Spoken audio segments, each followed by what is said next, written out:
Honey, the apartment we were looking at has gone up in price. We might need to prepare a bigger down payment, I tentatively said to Ethan. His eyes flickered, and he was evasive. The company's cash flow has been tight lately. Let's hold off on the apartment for now. But just a few hours ago, I accidentally saw him transfer $50,000 to someone named Isabel. My heart instantly sank to the bottom of a pit. Honey, the apartment we were looking at has gone up in price. We might need to prepare a bigger down payment, I tentatively said to Ethan, my gaze fixed on his handsome yet slightly weary face. He was staring at the computer screen, and when he heard me, his fingers paused, his eyes clearly flickering for a moment. Really? How much did it go up? He turned his head, trying to force a casual smile, but the panic in his eyes didn't escape me. The company's cash flow has been tight lately. You know, we just took on a new project and had to front a lot of money. The apartment. Let's hold off for now. Slowly,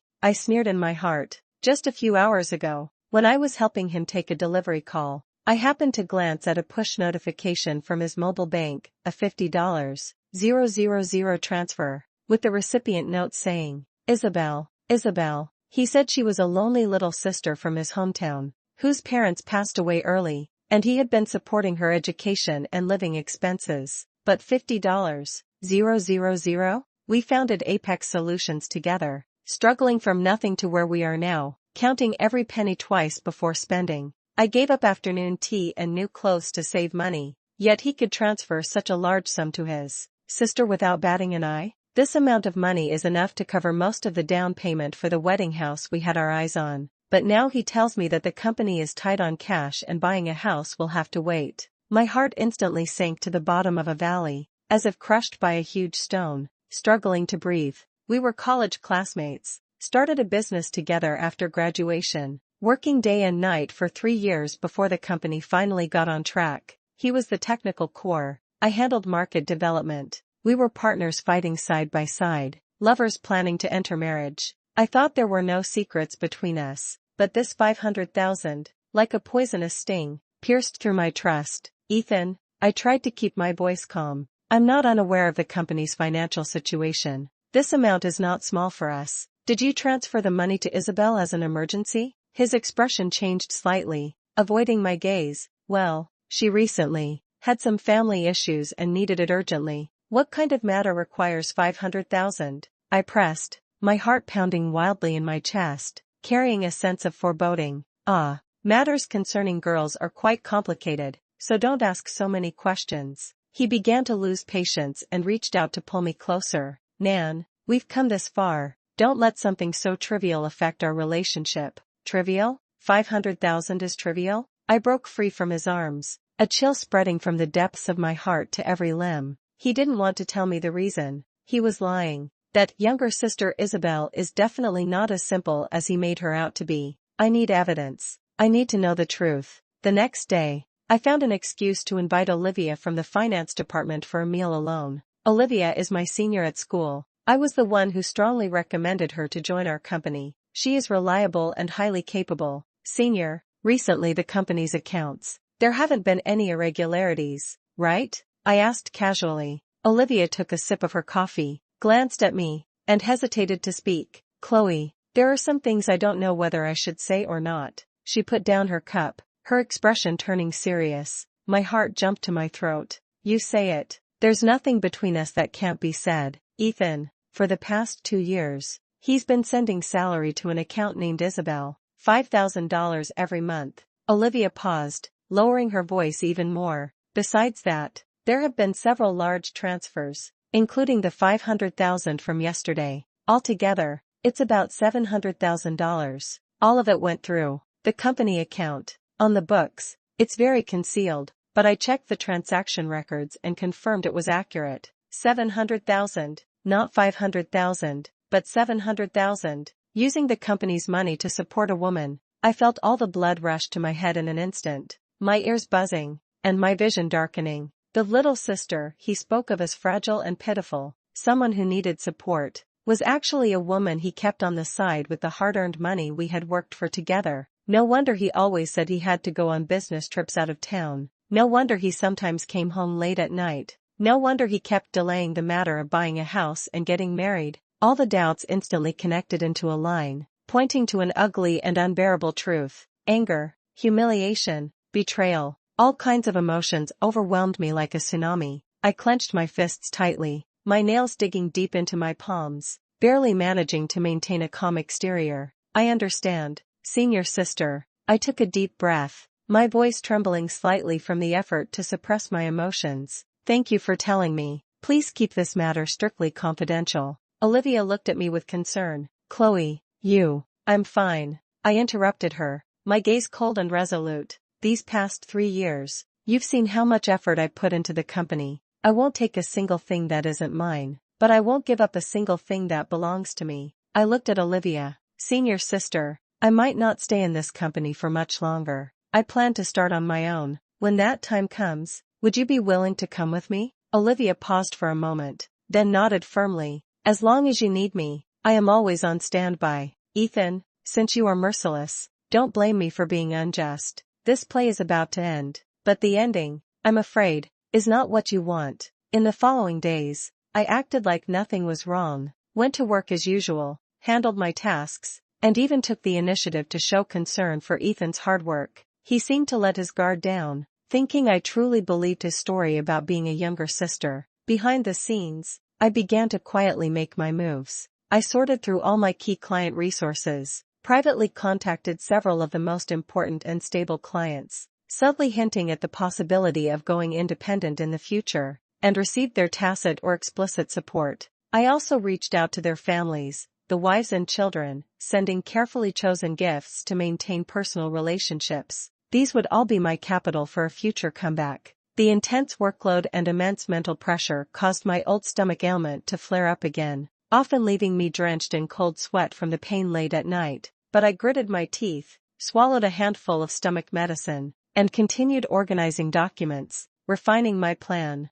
This is the darkest moment before dawn. I must endure it. On Friday night, Ethan said he had to work late and told me to go to sleep first. I lay in bed, listening to the sound of keyboard typing coming from the study, feeling a chill in my heart. I knew that his so-called overtime was most likely spent with his Isabel. Late at night, when the study light went out, Ethan tiptoed back to the bedroom and quickly fell asleep. I quietly got up and picked up his phone. Fingerprint unlock. The screen lit up. I opened his WhatsApp, but the chat history had already been cleared. However, he probably forgot that the browser history was still there. The latest few search records were glaringly. Latest movies now showing at XX Cinema. Recommended restaurants for couples dates. What gift would be a surprising first present for a girlfriend? There are also several browsing records of hotel booking websites. The dates all fell within the days he called business trips or overtime. Scrolling down, there were even more shameful searches. How to appease an angry girlfriend. Precautions in early pregnancy. Isabel is pregnant? I bit my lip hard to keep from making a sound. My stomach started cramping again, waves of nausea washing over me. Just then, my phone screen lit up. It was an encrypted message from Olivia. Chloe, just found out. Ethan transferred another $200,000 to Isabel, still through the company account. $200,000, another $200,000, a total of $900,000. Using our company's money. The last string called reason completely snapped. I almost immediately dialed Ethan's number. He was woken up by the noise, his voice full of impatience. Hello, Chloe? What's going on in the middle of the night? Ethan, my voice was as cold as ice. I need money. Advance me the dividends I deserve. $500,000. According to our previous agreement, I should be able to get about this amount in dividends at the end of the year. Ethan seemed a bit more alert, his tone cautious. Why do you need so much money? Didn't you say to hold off on the house purchase for now? Buying a house.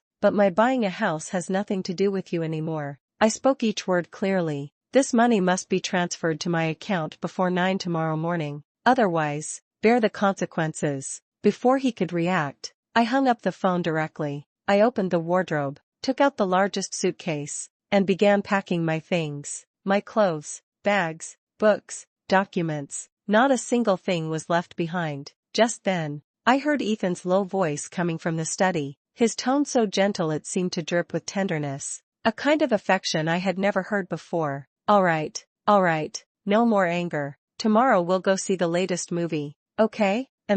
Go to bed early, be good. He was coaxing Isabel. The man who was just impatient because of my call was now tender and affectionate with another woman. My heart felt numb, as if soaked in bitter ice water. After packing up, it was almost dawn. I sent a message to the real estate agent and arranged to pay the deposit for the new apartment in the morning. The small apartment I had my eye on didn't need to be big, just enough to hold me and my dreams. Very well. Ethan walked out of the study and saw the suitcase in the living room. His face changed drastically. Chloe, what are you doing? As you can see, moving out. I said calmly. Moving out? Where are you going? Didn't we agree? We have nothing agreed upon anymore. I interrupted him. Has the money been transferred? He looked at me with a complicated expression, as if he wanted to say something, but in the end, he just irritably scratched his head. Got it. I'll handle it right away. I have something urgent to take care of this morning. Urgent? I'm afraid he's in a hurry to go watch a movie with his Isabel. I watched his hurried retreating figure, a mocking smile curling at the corner of my mouth. Ethan, you'd better pray that your urgent matter is worth the price you'll pay. I didn't go to sign the contract immediately. Instead, I drove, following Ethan's car at a distance neither too far nor too close. As expected, he didn't go to the company but drove to a high-end hotel in the city center. Before long, a young and beautiful woman came out of the hotel, affectionately linking her arm with Ethan's. I had seen her in photos, Isabel. She wore a designer dress, her lower belly slightly rounded, and her face bore a happy and contented smile. Ethan lowered his head and kissed her forehead. They looked at each other and smiled. The scene was so piercingly vivid that it almost brought me to tears. They walked into the nearby cinema together. I sat in the car, clearly capturing the entire process of them hugging, kissing, and entering the cinema together with my phone. It felt as if my chest had been stabbed fiercely, the pain making it hard to breathe, but I knew this was not the time to be weak. These pieces of evidence were my weapons for counterattack. After watching the show, I immediately turned around and drove to the largest law firm in the city center. I need the most professional legal support to ensure I get back everything that belongs to me and make Ethan pay for his betrayal. After consulting the lawyer, I felt reassured. The next step is to completely cut off all contact with Ethan. I made an important call to a well-known investor in the industry, Mr. Harrison. He had previously shown interest in our company, but Ethan had always been hesitant. Mr. Harrison, it's me, Chloe. Oh, Chloe, hello. Is there something you need? I want to sell all the shares I hold in Apex Solutions. Are you still interested? Silence on the other end of the phone for a few seconds. Oh, as far as I know, you and Ethan are. We won't be soon, I stated calmly. Ethan has someone else outside, supporting her with company money, and she might even be pregnant. I don't want to stay in this company any longer. If you're interested, we can talk as soon as possible. I did not hide anything and laid out Ethan's scandals in full. I knew that for an investor like Mr. Harrison, the founder's moral risk was fatal. This would accelerate his decision. Sure enough, Mr. Harrison's tone grew serious. Chloe, I appreciate your honesty and decisiveness. I am very interested in your shares, and in terms of price, I won't let you suffer a loss. We'll discuss in detail tomorrow morning. After hanging up, I let out a long breath. The most crucial step has already been taken. The next morning, my negotiation with Mr. Harrison went exceptionally smoothly. What he valued was not only the potential of Apex Solutions but also the decisiveness and business acumen I displayed as one of the founders stepping away. We quickly signed the equity transfer agreement. I received far more funding than expected and completely severed ties with Apex Solutions. Almost at the same time, my phone rang. It was Ethan calling. Chloe, what do you mean? Why did you immediately transfer the $500,000 dividend that just arrived in my account? What exactly are you trying to do? His voice was urgent and sharp, full of accusation. I held my phone and slowly walked into the Apex Solutions office. Ethan was pacing anxiously. Seeing me come in, he immediately rushed over. Make yourself clear. There were other employees in the office, all watching us curiously. I ignored his roar and calmly looked at him, asking word by word, Ethan, do you have a clear idea of how much money you transferred to Isabel? Ethan's face instantly turned pale, his eyes filled with panic. What did you say? I don't understand. Don't understand? I sneered coldly, my voice suddenly rising loud enough for everyone in the office to hear. Since 2 years ago, a salary of $5,000 every month, plus several large transfers afterward, 500,000 the day before yesterday, 200,000 yesterday, a total of $900,000, using the company's money to support the woman on the side. And now you tell me you don't understand? You're talking nonsense. Ethan flew into a rage, trying to hide his panic. I'm the boss of the company. I can spend the company's money however I want. It's none of your business. A collective gasp rose around them, the employees looking at Ethan with shock and contempt. Really? I looked at him, flustered and desperate, but my heart was calm. Good, Ethan, we're done. Completely done. Pregnant? Breaking up? Chloe, listen to me. Isabel, she just. Ethan was completely panicked, stepped forward to grab me. His tone softened as he tried to hold me back. She's not what you think. Enough. I disgustedly shook off his hand, feeling sick even to look at him. You don't deserve it. After saying that, I turned around and walked out of the company I had poured all my heart into, without looking back, under the gaze of all the employees. Goodbye, Ethan. Goodbye, my foolish love and blind trust. I had just returned to my newly rented apartment when I received a WhatsApp friend request. It was from Isabel. After accepting my request, she immediately sent a photo. In the picture, she was nestled in Ethan's arms, smiling radiantly, while Ethan looked down at her with gentle eyes. The background seemed to be the restaurant they often visited. I expressionlessly took a screenshot of the photo and directly forwarded it to Ethan. P.S. Take care of your woman. If there's a next time, it won't be as simple as just sending this to you. Ethan did not reply. A few days later, I learned from Olivia that Ethan had actually brought Isabel into the company, under the pretense of being an assistant, but in reality, he intended for her to take over the marketing and client relations I had previously handled. The outcome was predictable. Isabel, besides being good at acting spoiled and spending money, knew nothing about the company's business. She offended several important clients, and internal management began to fall into chaos. As for me, I used this time to secure a venue, register a new company, and assemble my core team. Good news also came from Olivia's side. Mr. Harrison officially took over Apex Solutions as the major shareholder, adopting a tough style and implementing sweeping reforms. He overturned many of Ethan's previous decisions and openly expressed his dissatisfaction with Isabel's presence, even directly scolding her in a meeting, saying she was useless except for wasting resources. Ethan was overwhelmed and tried to resist, only to realize he had long since lost absolute control over the company. I transferred a generous job-hopping advance payment to Olivia. Senior, the time is about right. Come over and help me. Okay, Olivia agreed without hesitation. It's a mess over there. I've had enough. I can keep an eye on things for you, and let you know immediately if anything happens. A few days later, Mr. Harrison officially presented my equity transfer documents at the board meeting. It was not until that moment that Ethan truly understood that I was determined to leave him, to cut ties with him completely, rather than throwing a tantrum and waiting for him to make up like before. He was completely panicked. That night, he found the address of my new home. When the doorbell rang, I was in a video meeting with my new team. Seeing that frustrated face on the outside monitor, I frowned, ended the meeting, and went to open the door. Chloe, Ethan roared at me like an enraged lion. What exactly are you trying to do? Sell the shares to Harrison? Do you hate me that much? Do you have to be so ruthless? I leaned against the doorframe, looking at him coldly. Ruthless? Ethan, who is the one being heartless? Who used the money we earned together to support a mistress? Who was out having a good time while I was struggling desperately for the company?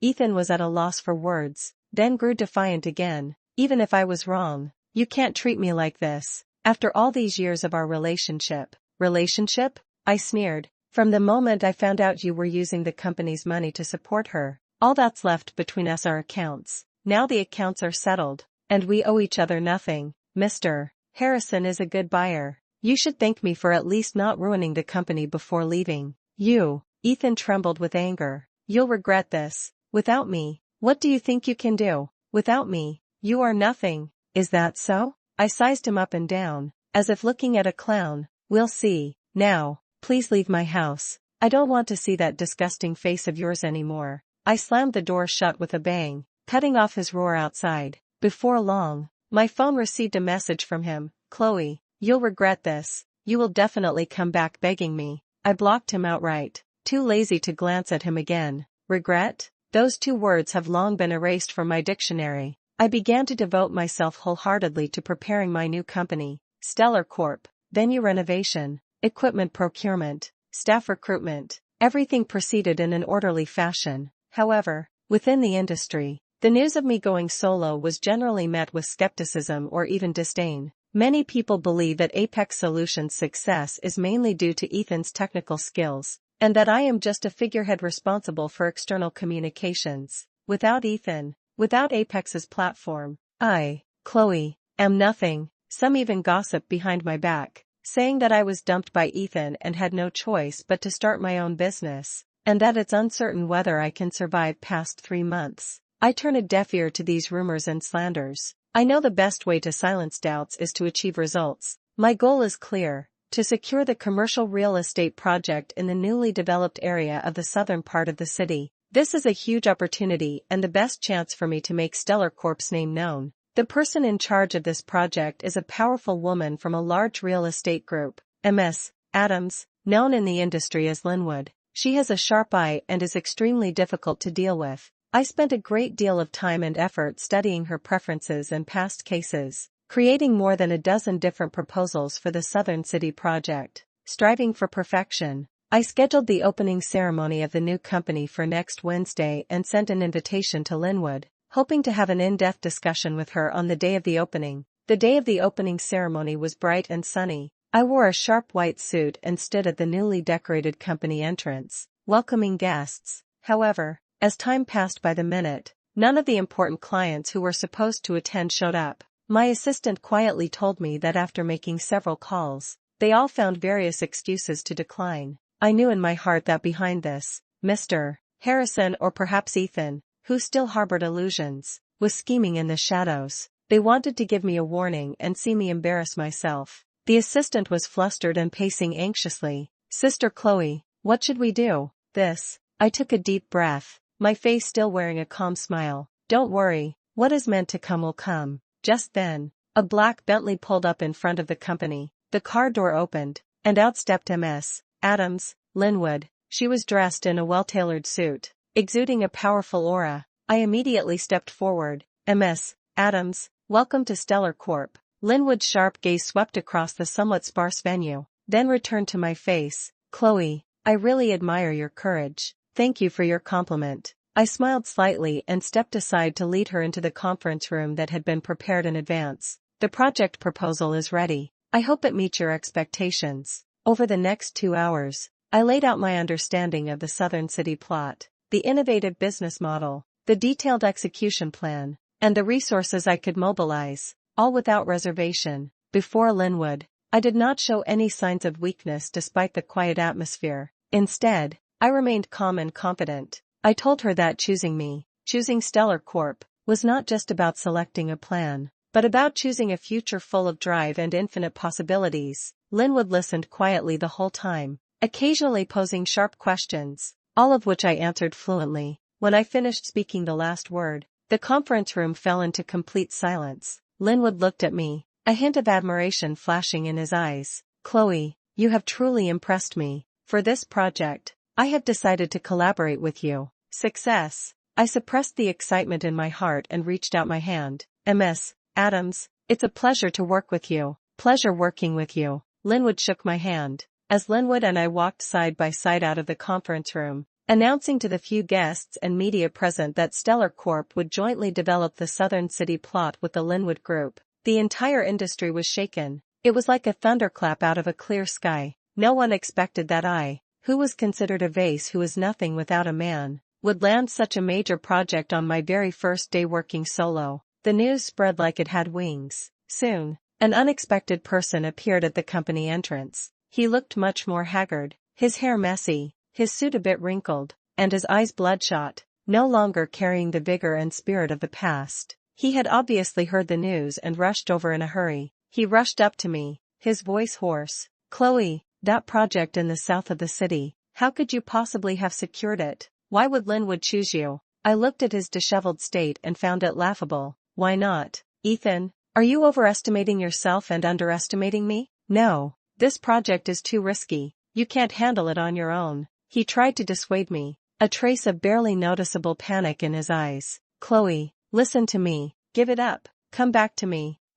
Come back to you?" I sounded as if I had just heard the biggest joke. "Go back to watch you and Isabel put on a show of affection, then continue using my money to support her and her child?" Just then, a young, handsome man walked over, naturally wrapping his arm around my waist, his tone intimate. "Chloe, the celebration banquet is about to start. Everyone is waiting for you." It was Nathan, a promising young architect I recently met, and also the smokescreen I deliberately sent out. I leaned into his embrace naturally and smiled sweetly at the stunned Ethan. "Let me introduce you. This is my boyfriend, Nathan. As you can see, I've already started anew. As for you, Ethan, instead of wasting time here, you might as well go back and figure out how to deal with Mr. Harrison." Ethan's face instantly turned pale. "Chloe," a sharp female voice rang out. Isabel, with her clearly visible pregnant belly, hurried over and grabbed Ethan's arm, looking at me provocatively. "Ethan and I's baby is about to be born. Even if you find some pretty boy, it won't change the fact that you were abandoned." I looked at her face, slightly swollen from pregnancy, then glanced at the distraught Ethan beside her, and suddenly felt a sense of emptiness. "Oh, is that so?" I lazily cast her a glance, my eyes lingering on her belly for a second before turning to Ethan, my tone dripping with unhidden sarcasm. "Congratulations, Isabel, but your taste in men is really questionable. A loser who can't even keep his own company afloat and clings to life by selling shares of his ex-girlfriend, his genes are truly worrisome." "You." Isabel's face turned pale with anger. Ethan was even more devastated by my words, his lips trembling, but he couldn't utter a single word. I ignored them and, linking arms with Nathan, turned to walk towards the internal celebration party held to commemorate winning the project. At the party, I announced publicly, to celebrate the company's strong start and to thank everyone for their hard work, this year's year-end bonus for all employees will be doubled. The room erupted in cheers. I knew this news would soon reach Ethan's ears, once again sharply striking his fragile nerves. Sure enough, before long, Olivia told me that after a fierce argument, Ethan was completely kicked out of the Apex Solutions board by Mr. Harrison. He was forced to sell the last few shares he held and left the company he had founded in disgrace. Without a source of income, Ethan's life began to grow difficult. Meanwhile, Isabel, accustomed to a lavish lifestyle, continued to spend extravagantly. Soon, the money from selling the shares was all squandered. To pay off debts, Ethan had no choice but to start selling Isabel's designer bags and jewelry. The two constantly argued over this, turning their home into a chaotic mess. After the child was born, things did not improve. The pressure of life and Isabel's indulgence pushed Ethan to the breaking point. He left the helpless baby with his parents back home and disappeared without a trace. Later on, I heard that he tried to find a job again, but because the scandal of his previous affair, supporting a mistress, and embezzling company assets had spread throughout the industry, no one dared to hire him. With nowhere else to turn, he actually sent his resume to my company, Stellar Corp. When the HR department forwarded his resume to me, I just glanced at it indifferently and then threw it into the shredder. Never hire him. At this moment, under my leadership, Stellar Corp has firmly established itself in the industry and is thriving, thanks to the tremendous success of the South City project. Personally, with my keen investment insight and outstanding business acumen, I have become a young tycoon of some renown in the industry. I stood by the floor-to-ceiling window, overlooking the bustling cityscape, holding a glass of champagne in my hand. Okay. The sunlight poured over me, warm and pleasant. I was no longer the Chloe who needed to rely on a man. I have my own career, a trusted team, and a bright future. As for Ethan and Isabel, their fate is nothing but a consequence of their own actions. Those who don't know how to cherish will ultimately lose everything. My phone rang. It was Nathan calling. "Chloe, is your dress ready for tonight's charity gala?" "Of course." I smiled slightly, a confident light flickering in my eyes. The brilliant life that belongs to me is just beginning.